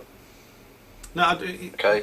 If you're accusing Greg of just appealing to authority, you should wait and hear what he has to say first. He was a bit fucking crazy. He was a little bit crazy. Also had lots of people executed when he was head of the Royal Mint. And not a lot of people know this, and I think it's what's the word I'm looking for? Pertinent. It's pertinent given the Pride Month. He was a homosexualist. Indeed, he was. Yeah. I didn't know that. Well, I've heard. I think he was gay. Yeah. Not that that's relevant, but anyway, I'm gonna. I hope Kevin's come to a point. Several-year-long fling with a Swiss boy. I don't care about that. Get on with it. I say boy. I don't think he was necessarily underage, but he was a great younger than Isaac Newton at the time, and it was the only known relationship he ever had. Or the only. What's this got to do with anything? Greg's not talking about that. Even though it was very illegal at the time. So that's a thing. And we know that, and the bizarre thing about it all is that the only reason we know that is because Maynard Keynes of the Keynesian School of Economics, the kind of social democratic Maynard Keynes, was it Keynes? Maynard Keynes, yeah. Economic model. He was also a historian who wrote a biography about Isaac Newton. So just history kind of looping itself around there, which is quite nice. I'm not sure what Kevin's on about now. I'm not sure. I've got a timestamp for what he's just said, but I'm not sure what he's on about. He's given some anecdotes from Isaac Newton's private life, which don't interest me in the slightest. And he said that he wasn't. Was it? His famous quote was that he said of Isaac Newton that Isaac Newton is seen as the first of the great scientists, and I disagree. I believe he was the last of the great magicians, which is kind of beautiful in a poetic sense, because he was also a bit crazy. Great scientist, also a bit mental. So, Well, anyone who's into magic and stuff like that, and spiritual matters, of course you think is crazy. That's what you said about computing forever, didn't you, Kev? Yeah, you think there's something about King Arthur, which is good. Right. At the most stretch. That's bad. But some time periods in their entirety are questionable, like the Dark Ages. There's so little written history for the Dark Ages that it's possible that it just never happened. And I mean, all of it. Okay. Incorrect. Okay, I'll let Kevin explain why he's incorrect to begin with. But no, I've actually got a friend who is a archaeologist who specialises in medieval archaeology, and I wonder what she thinks about this. But I've heard ideas that certain time periods didn't exist. The Middle Ages, some people say the Middle Ages didn't exist, which is the Middle Ages is an entire 1,000-year period between the end of the Roman Empire and basically in the Enlightenment. And some people say, well, that didn't exist. The Roman Empire ended, and then we went over to the Enlightenment. And that is totally false, but people believe it. Now, the Dark Ages. Now, it's called the Dark Ages because of that reason, because there was a lack of historical. There was a lot of anarchy and chaos in the country, and there was a lack of proper historical data from that era. It's why it's called the Dark Ages. And the Dark Ages is basically the period. I think someone said it's from about 700. Some people say it's from 600 to 900. Some from 700 to 900 AD. basically a 200 to 300 year period. But that's only in Europe. I mean, there was, during the time Europe was going through the Dark Ages, there were other parts of the world which were thriving. You know, India, China, the Middle East. There was a huge, there was a renaissance in the Middle East. The University of Baghdad was founded and things like that. There was some really, I mean, Europe in those days was kind of a backwater, a sort of primitive, a place with primitives, but yet Baghdad, for example, was a great seat of learning. So it's not universal. But of course the Dark Ages did happen, right? They happened. And to go into more details on that, I don't have the information to go into more details on that now. But to say the Dark Ages didn't happen or Middle Ages didn't happen, it's like the flat Earth thing. It is false, palpably false, and it can be logically deconstructed, but I don't have time right now. Incorrect. Kevin's right there. Yes, there isn't that much written about it. That's sort of one of the definitions of a Dark Age, really, is that science and literature and just general human progress kind of slows down. They did in Europe, yes. Dark, because but not across the whole world, as I just explained. what light is thrown upon it or thrown by it, so it's not highlighted very well. That's why it's a Dark Age, Greg. But we have enough to know that it did happen. We have absolutely enough of historical evidence from before, that before time happened, and after that after time happened, and the years in between. So that happened. Yeah, I think there's the Middle Ages are hoax people. I don't know how they explain it. It's darker than the flat Earth. They say, you know, basically the things such as the kings and queens of that time were made up. The history of the Middle Ages was made up. It was all concocted by a conspiracy of Romans who, I think they wanted to portray the fall of the Roman Empire in a particularly brilliant light. So they basically said, look, let's make up 1,000 years of history. So when we move into the world, when the world continues after the Roman Empire's fallen, we can make them believe that there was like a big gap between the fall of the Roman Empire and the rise of their civilization, the modern European civilization. I'm not going to go into this right now. You can't just say, because we don't know that much about it, it definitely didn't happen. No, we know it happened. England's history around the time that Rome supposedly left is really questionable. That's why their history is replaced with the story of freaking King Arthur and the Round Table. That's fiction. That's not real. But that's their history. There's a lot of competing theories. No, it isn't. No. King Arthur, the story of King Arthur is a fictional with possibly some mythology as well. There's a lot of talk about King Arthur and whether he existed. I mean, if you ever watch the forensic historians on Rich Planet, Alan Wilson and Baron Blackett, and what they have to say is very interesting, because they have located a historical source for the King Arthur, the Arthurian legends, and indeed there was more than one King Arthur. Yet there was at no point was there any kind of this idea that somehow this didn't exist. And I mean, the fall of, I'm not going to have a Boudica moment, all right? The fall of the Roman Empire is a very interesting thing, and what happened afterwards. The thing is, there wasn't the kind of chaos which supposedly reigned in Britain after the fall of the Roman Empire, as you see in Tristan and Isolde and things and those films like that. It's not like that. I mean, if you look at Britain AD, for example, a great documentary that shows that farming continued after the Roman Empire. It showed that there was a line of threads that Vortigern was the king who became king of Britain, and that there was no Anglo-Saxon immigration. What happened was that the people in the beginning of the Middle Ages, we simply adopted a new language and culture. So the Anglo-Saxon migration, which makes sense from a point of view actually, because the traditional view is there's a massive influx of people from the continent, and these were people who had their own kind of culture, which is different to the existing culture, which is Romano-British. So it was basically a part Celtic, part Latin culture, with a mixture of, there was people who spoke Latin and the British Celtic languages, which still exist today in the form of Welsh and Gaelic and Cornish and these other languages.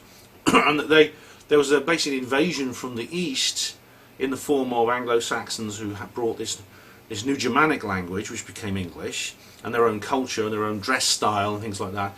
And I mean, this makes sense really, because you have you do have like the emergence of this new culture that suddenly appears, and it makes the immigration theory makes perfect sense. And of course, it was adopted; it became accepted as normal. But in Britain AD, just Google it on YouTube. Britain AD is very, very interesting.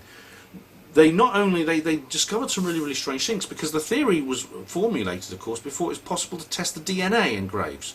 They've tested the DNA in Anglo-Saxon towns, and they found that there's no evidence in terms of, in racial terms, of any immigration, or very little. They tested an early Anglo-Saxon village, and they found that there's about 300 people living there. There's only one family that had foreign origins, and they were a family of slaves, a man, a woman, and 2 children who were slaves.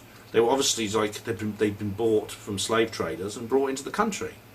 They were the only people of foreign origin. Every single other person in that Anglo-Saxon village had an ancestry that dated back to the time of Stonehenge. Not only that, but there's linguistic evidence too. There's evidence to suggest that the English language contains certain features which indicate that it was a language that emerged. It was spoken. It emerged by people as a second language of people who already spoke a Celtic language, as Celtic features in the grammar, rather than Germanic features. English is categorised as a Germanic language, but it is partly Celtic in its grammatic structure. Again, watch Britain AD, which indicates that it was adopted by Celtic-speaking people who decided, for whatever reason, to change their language and speak this new Germanic language, which is based on, a language from the continent, because English is related to those languages, Dutch, German, etc. And this, and so it's basically, so the Anglo-Saxons weren't an invasion. It wasn't new people coming in. It was a cultural revolution, and that is very interesting. But anyway, I think I'm going slightly off topic here. It's just this sort of thing interests me so much. But anyway, the point is, it did happen. It wasn't made up. It was not concocted. It was not imaginary. Again, no. Right, you say since Rome supposedly left, either you're suggesting there that Rome never came to Britain, or that the Romans never came to Britain. According to Wilson Blackett, the Romans didn't completely come to Britain. I think Wilson said that they were in and out like a bishop in a brothel. So they never actually consolidated rule in Britain. It's very interesting. I would certainly give me a Boudica moment if I had that confirmed, but I'm not going to do that right now. But anyway, let Kevin continue. Which, again, there's lots of evidence they did. Or that they never left, which is... Well, you see, what's this neoclassical architecture? We know the Illuminati control the Roman Empire, and they control today's society, so in a way, they didn't leave, didn't they? Okay. Or they left and came back very, very quickly, perhaps with the Norman conquest. Yeah, the Romans did arrive and did leave. And yes, there was something of a dark age following that, because we had one of the greatest ever, and certainly at that point, civilizations in terms of governance and keeping order and all the rest of it, remove themselves and leave essentially a sort of anarchy, in the bad sense of that word, rather than the directly political sense that we now know anarchism to be. But yeah, it was a reign of, there was a vacuum, a political vacuum, so to speak. So yeah, we don't know that much about that period. But again, that doesn't mean that period didn't happen, Greg. You're talking shit. Yeah, the period happened, but it's not, as I said, if you watch Britain AD, the way Kevin has portrayed it is not entirely true.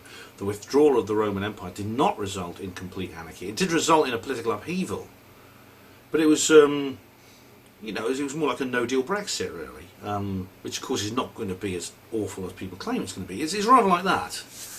And as the author and the presenter of Britain AD has discovered, farming continued. They know from pollen records in the soil and in trees, tree rings and things like that farming continued. People just got on with their lives.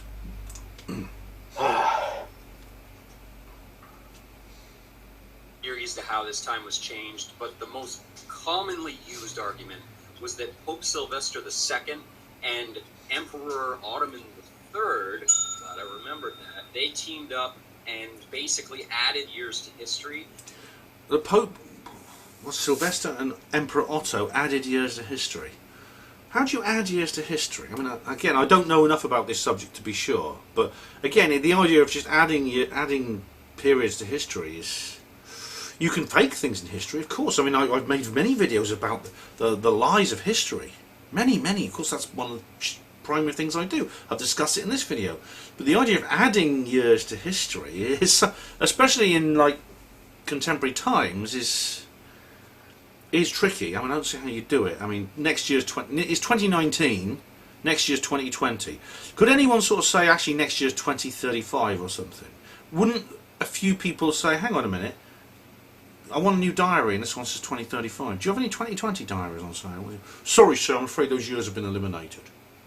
Would no one actually raise a finger of protest then? Even the most bleating sheeple in the world would probably go, something's not right here. So that they could say that they were the rulers at the turn of the millennium into the year 1000. One of the theories is that the entire Roman... But what's the evidence for any of that? There's Again, no you don't evidence. provide any sources. So I am don't know what agreeing you're with talking Kevin about. mostly on this now. That's just gibberish.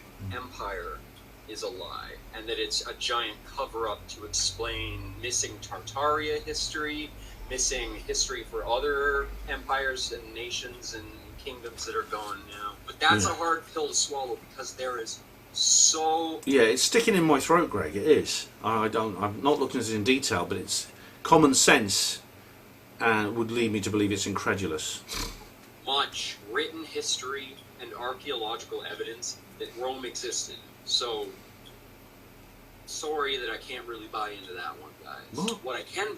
Wow, that's well done, Greg. What's he talking about I mean, now? you don't provide any sources or actually really debunk it. You just say, I can't really buy into it. But yes, Rome did exist. I'm glad we've agreed on that. Is there a theory that Rome doesn't exist?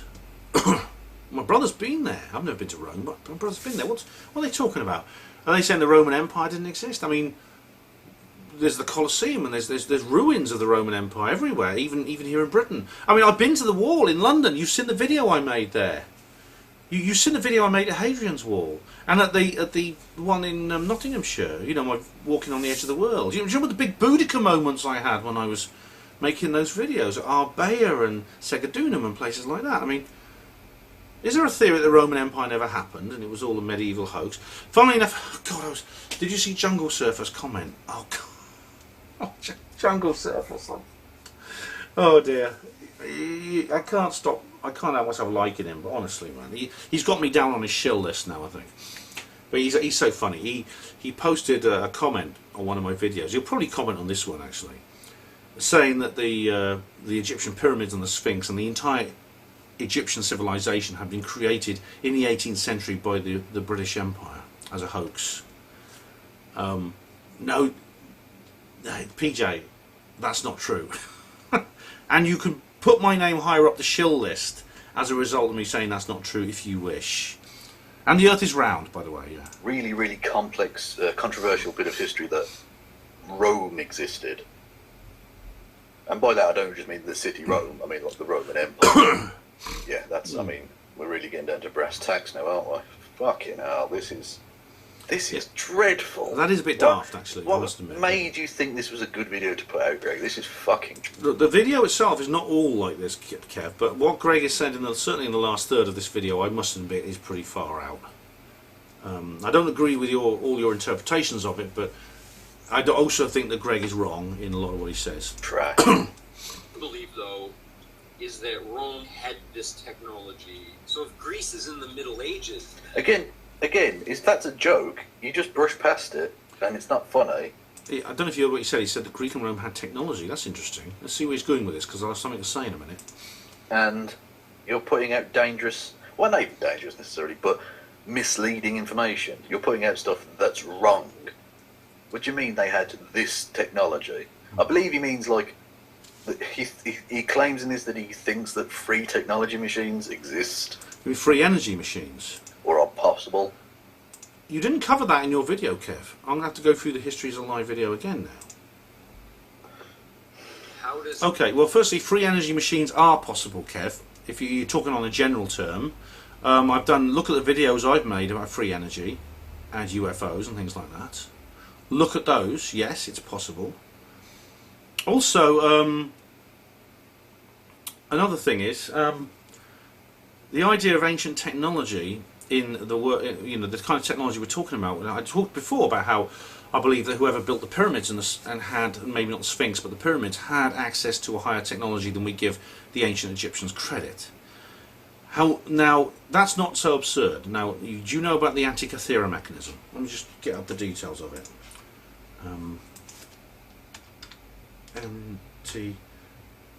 Antikythera mechanism. The Antikythera mechanism. Here we go. The Antikythera mechanism is an analog computer used to predict astronomical precisions and eclipses. There we go. Now, it was an artifact found in the sea in 1901. It was sunk on a sunken ship. It was on a ship that had sunk about 150 BC. It was an Athenian ship that sunk about 150, ancient Greek, in other words. And it was considered a number of 30 meshed bronze gears, which, after being analysed, it's indicated this was a pretty sophisticated mechanical computer. Yes, a mechanical computer. There's a reproduction of it here. You can actually see it's put together in. There's a model of the Antikythera mechanism. It would have worked. It was something that was not actually built in the world as we know it, in the public world.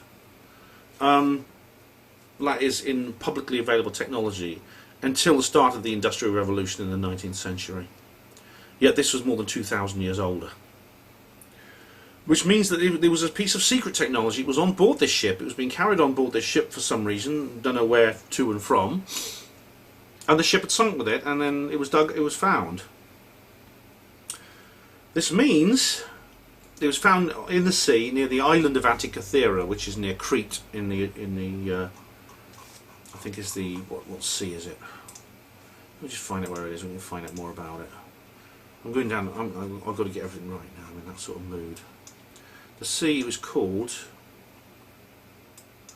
Oh, it's the sea between the. Oh God, I don't know. But Antikythera is there. You can see Antikythera. It's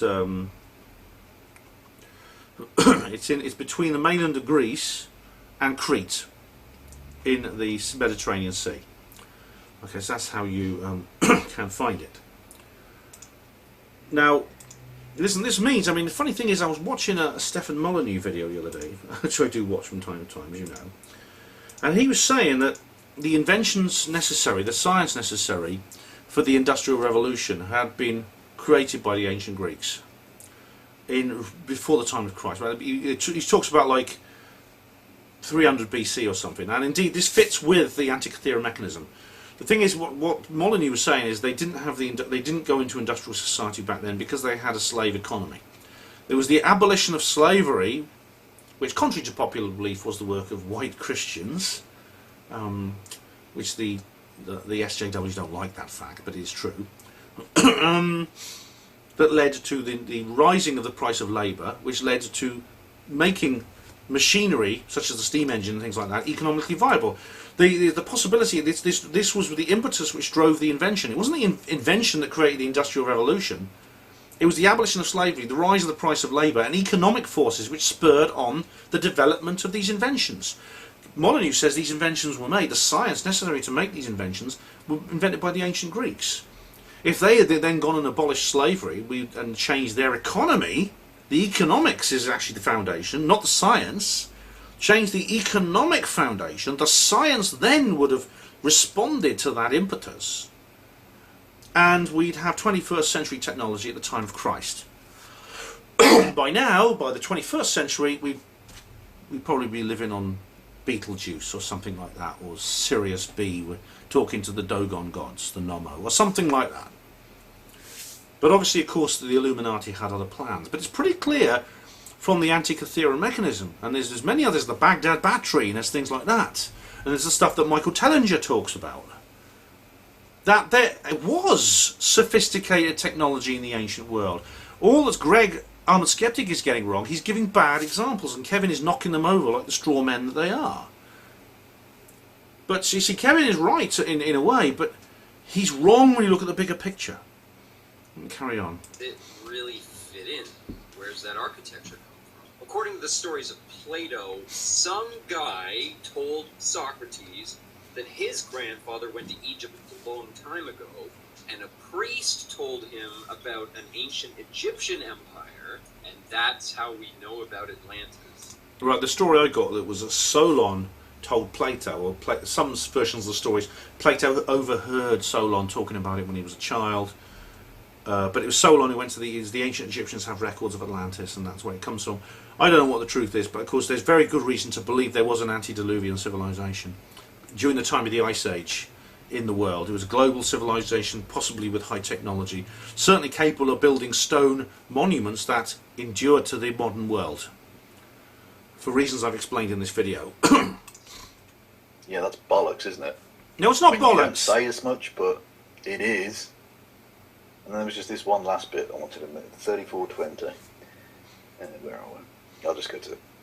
Yeah, he talks about this Babylon as well, which is fucking weird. I don't know why he does that. So the story of Atlantis apparently continued on with the story of another empire that followed up afterwards and then was struck down by lightning. I wonder if that's supposed to be Babylon? And Babylon, or at least... Well, actually, Babylon actually rose much later. In fact, there was it rose after I think it rose in the wake of Sumer. It was in the Mesopotamian area, in that area. But it was actually a historical civilization. It came after Sumer, which came after many. Atlantis didn't turn into Sumer. Atlantis fell.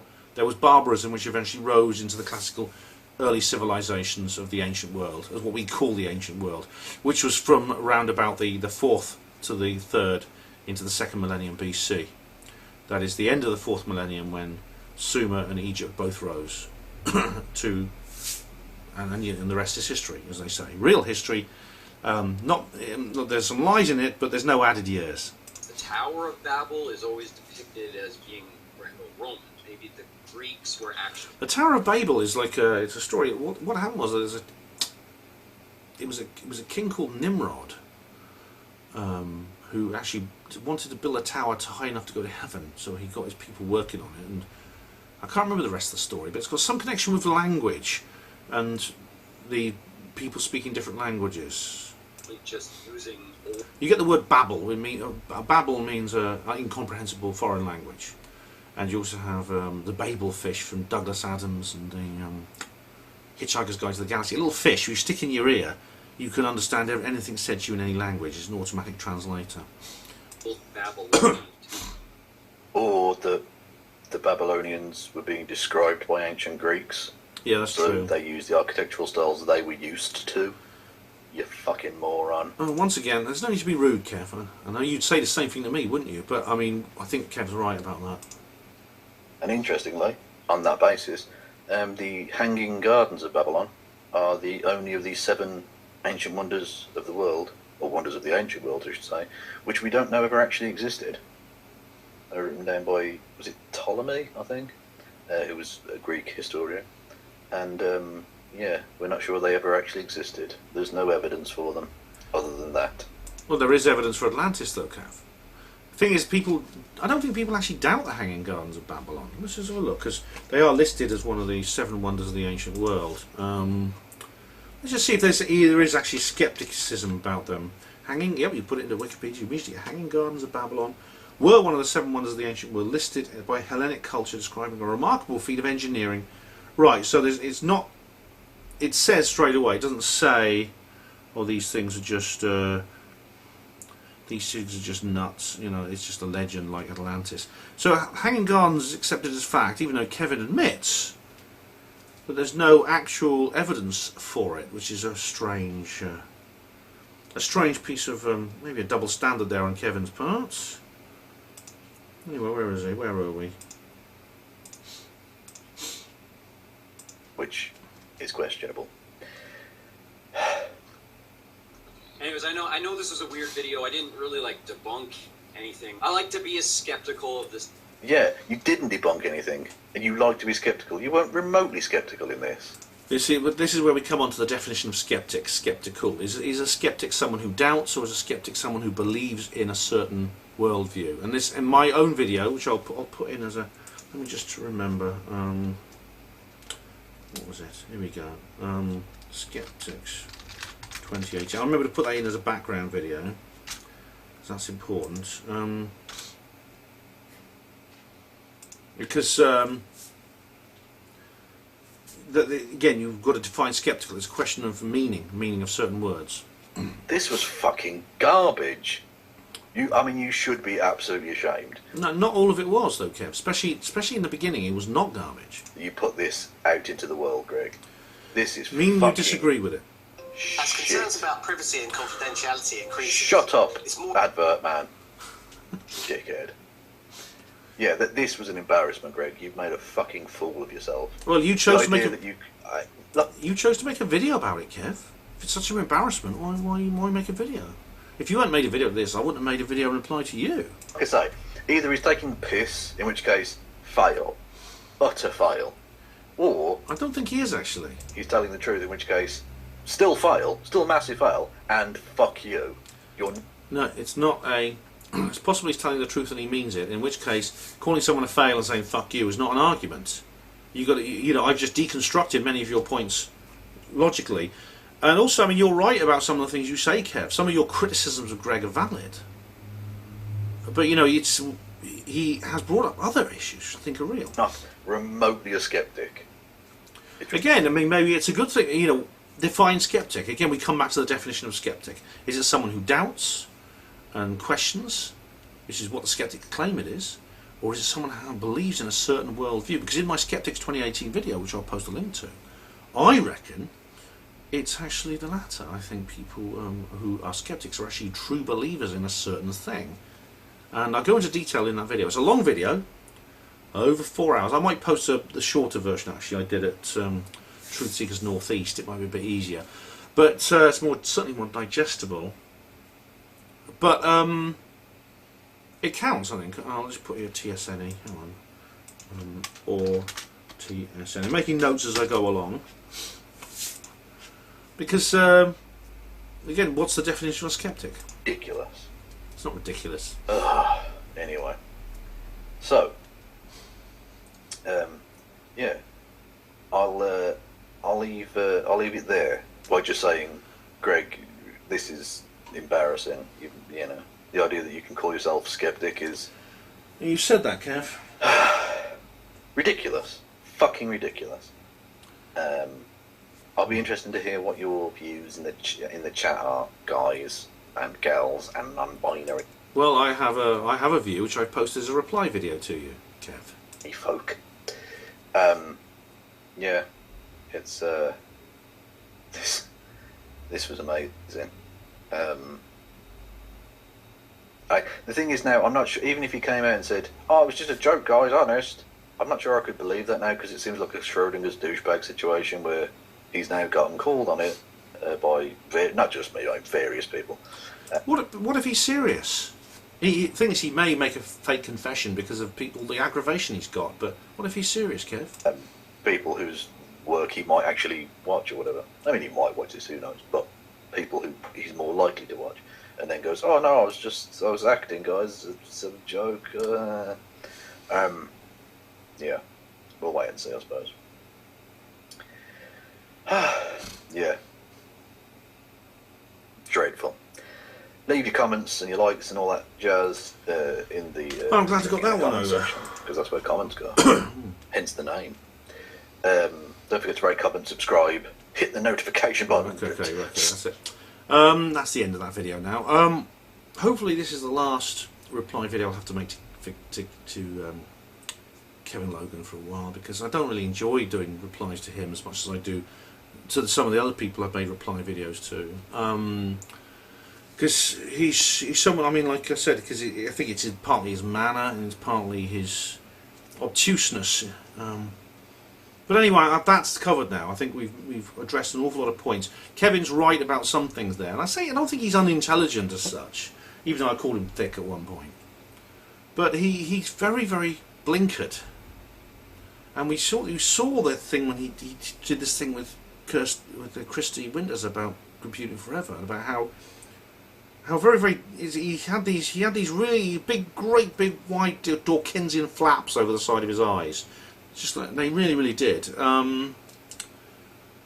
and it was disappointing. I'd hoped for something more amusing and more enjoyable. I mean, so hopefully this is the last time I'll have to pull Kevin up on his errors, and he'll just go back to his usual thing where he just slags people off. He has a go at anti-feminists and things like that, and I don't bother addressing those. I only really get interested in terms of making my own videos when he brings up a subject like this. Right, so what's up next? Well, I've got a few more things planned, so there will be another video quite soon, I predict. So keep watching this channel, Hapanlo TV.